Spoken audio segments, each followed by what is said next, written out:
Jay, Adam, it's interesting how this all came about today when 5 years ago is when all this started. Oh my Exactly. gosh. Isn't it You're crazy? right.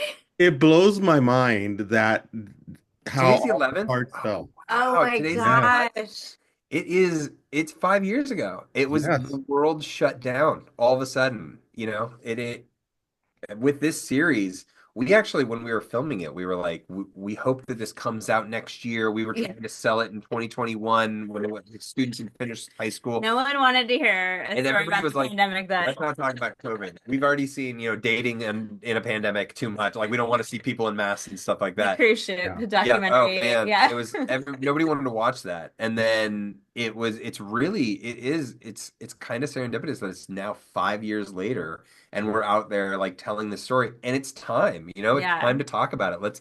Let's re-look at like what we went through and remember this and heal from it and see what we can do differently if in our everyday life now. Yeah, and I think that's what's important with the class. I think you did a great job on this series Thank you. because it's touching on a point that not many people remember or even think about is how it affected kids in elementary school and high school and their learning process because you have some that were caught in between or at the end of their high school phase, beginning of their high school phase. And it's something that we haven't seen since the 1920s. Yes, And exactly. nobody knew how to go about it. And it's great to see that you took a school out of Antioch and selected certain kids and see what their trials were because it gives people perspective of what it was like for some kids.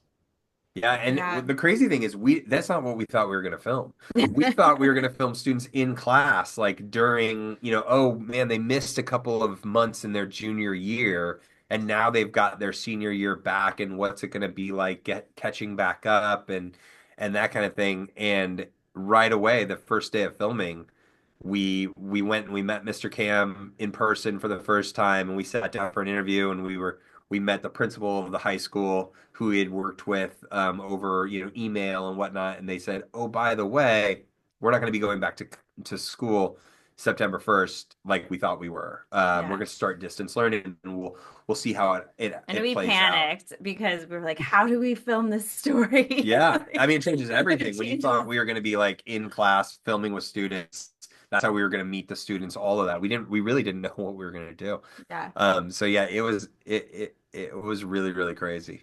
Yeah. And what was it about these six students that you wanted to tell their story? What was it? What was the process like to find them and to really like this? These are the kids that we need to focus on because they kind of do mimic every child or high school kid around the country. Yeah. Thank you for that. I'm glad that resonated with you because that was our hope that, these are six students, but really they reflect, across America what young people were going through. So it started with Mr. Cam. We cast him first and we found out about an organization called College Advising Corps, which had screened our very first documentary, First Generation. And we fell in love with the organization and the work that they do, which is they place 800 different advisors in schools across the country to sort of supplement the counseling department. And so we interviewed advisors all over the country and just really gravitated toward Mr. Cam. And once we landed on him and Deer Valley High School, then we looked at all of the students that he worked with. And he sent out an email and asked, who would like to be a part of this documentary and got permission from the parents. And so we kind of whittled it down that way. And the truth is, like, if you recall that time, as everything was getting canceled, I think the students were really excited to be a part of something, as like sports are getting canceled and activities and extracurriculars and school, obviously. This was a moment to be a part of something and to have a little sense of community in the midst of the isolation that we were all facing. Hmm. Yeah. Yeah. And that's the one thing like I look at this and I'm watching your series and I'm like, what would it have been like if I was in high school during this time? I don't know if how these kids were able to get through it. to Yeah. be on the screen everything, not like I'm not on the screen every day now, but it's but it's like back then you're learning, especially like at the high school I went to, which was a technical high school, to learn all that stuff that you need to learn from calculus to algebra to hands-on in a shop in electronics and computer science. How these kids do this? Because like I don't know, like I commend them for their work ethic because I don't know if I would be the same way. Yeah, I think that I don't think any of us did a great job at it, but we all went through the craziness. But it was really, and the students talked about it a lot. I love Javante. Javante has this line in it where he's like, he's in a leadership class, and he's like, "How do you do leadership on Zoom?" He is like, leadership is like they're supporting the school, doing the events, making the posters, that kind of stuff. Like, how do you do leadership on Zoom? And Abby has this line where she talks, she says, I mean, she's in a discourse class where she was like Debate, yeah. debating with people, and she's like, she says like if when I'm debating with somebody online, like if I get annoyed enough, I'll just turn my camera off. And I'm like, exactly. We all went through this where we didn't know how to do this. We Uh-huh. didn't know what we were going to do. Yeah. And I mean, it is a testament to Mr. Cam, to these students for being so strong and continuing through this. And then also to Mr. Cam, because he was that extra person, right? They had their teachers and they had their family, but there was an extra person, that third person to be there and say, "Hey, you can make it. Keep going. You can do it." And checking up on them, not waiting for them to come to him, but him going to them. So that is what we hope people take away from this is that having that, whether you're on Zoom or, in person, having an extra person, having that counselor or advisor or mentor there to support you and to push you and to keep you accountable is what we all need. And as we look back at our lives now, I think we can all think of a person that was there during a hard time, an extra person that was really supportive for us, and we need to be grateful for that and recognize that we need more of those in students' lives. We need more of those in high schools across America. And we need to be grateful for the ones that we had. Yeah, I agree. I agree. And especially with those kids went through a lot. And if they could go through that and still keep their GPA up, it shows you what kind of a workforce that it's coming out of from that generation. Absolutely. Hoping that Absolutely. people Yeah. realize that. But the one before we only have a couple questions left, but the one thing I do want to touch upon is the fact that like there's a lot of people who want to erase that time period. Like literally just throw it under the rug. It never happens. Almost like a cartoon. Yep. But after talking to the cast of cartoon yesterday, it kind of just feels like that.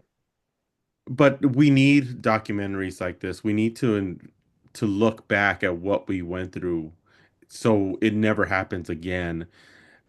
How important is it your work now more than ever? Because we're not seeing too many look backs into what this period was like during this pandemic situation.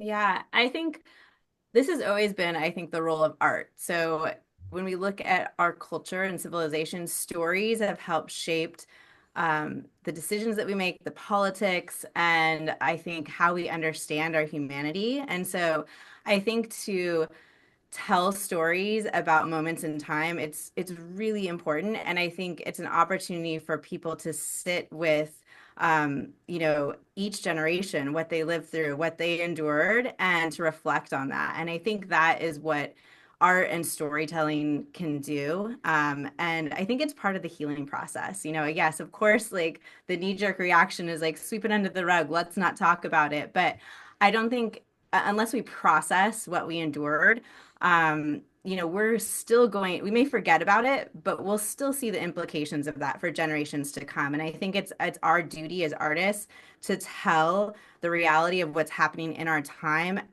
for generations so that they understand, what are the impacts of what they're living through for years from now? What did their parents go through? What did earlier generations go through? And how do we make better decisions in the future? Yeah. Yeah, and there's no better way than documentaries and docuseries to show this because it's true. It's like I say, it's long form journalism in order to tell a really true story into what's going on. And I think you guys did a great job. Before I let you go, It's going to be on March 18th, next Tuesday on PBS. How excited are you that PBS picked it up Oh, and so excited. I mean, this is it's amazing. When we first started filming this, we really didn't know where it was going to go. We didn't know if it was going to be a feature or a short film and what was going to happen with it. And once we were done filming it, nobody wanted to talk about COVID anymore. Like we were already like done. We've been talking about COVID for a year and we were kind of done with that. And so it was a long journey. It sat on the shelf for a while. We worked on it, little bits here and there. And then when PBS got a hold of it and they saw it, they were really excited about it. And so we are so grateful for PBS to come on board and get excited about it. And it's free and accessible to everyone for the first 90 days. It's coming out on Tuesday. Make sure you stick around for 6 weeks, watch all 6 episodes. And yeah, we're so grateful Yeah, and you can excited. watch on the app or check your local listings. Yep. It's playing everywhere. awesome. Well, we have to mention the app because I finally got the app for PBS and it's great where that you could go in and see everything. And if you miss a day, you can go back and watch everything. It's a great app. Thank you so much for stopping with us. I really appreciate it. This is a great series. I think everybody has to watch it because it's Thank you, just Michael. very informative. The class comes out on March 18th on PBS. Check your local listings for times in your area and where to see it. And we look forward to talking with you again soon. Thanks, Michael. Thanks so much, Michael.